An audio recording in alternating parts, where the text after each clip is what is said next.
আচ্ছা, এইবার আমরা শিখব এটা হচ্ছে গলার উপরের দিক থেকে উচ্চারিত হয়। মাখরাজ গলার উপরের অংশ গাড়ের কাছে গলার উপরের অংশ। উচ্চারণ খ, খ কিছুটা গড়গড় শব্দ। এটা হা থেকে ভিন্ন কারণ এটার সাউন্ডটা বেশি এবং গলার টোন থেকে উচ্চারণ হয়। গলার টোন থেকে উচ্চারণ হয়। এটা মেইন যে ভোকাল আছে আমাদের ভোকাল থেকে উচ্চারণ হবে।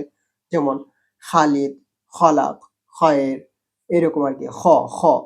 আর বিশেষ করে যারা সিলেটি আছেন তারা তো খ উচ্চারণ করতে এমনি আপনারা অভ্যস্ত, আপনারা পারবেন। খ, খ, ক, খ, ক, খ। তো এটাকে আরেকটু মোটা করে নিবেন। খ। এটা আরবিতে এটা হচ্ছে খা, খা।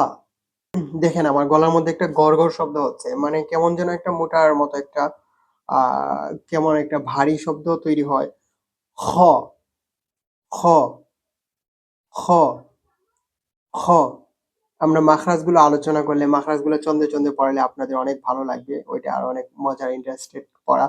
আজকে শুধুমাত্র আপনাদেরকে একটু ধারণা দেওয়ার জন্য অক্ষরগুলো আমরা এই সিস্টেমে পড়াচ্ছি আলাদা ভাবে। আশা করি আপনারা বুঝতে পারবেন।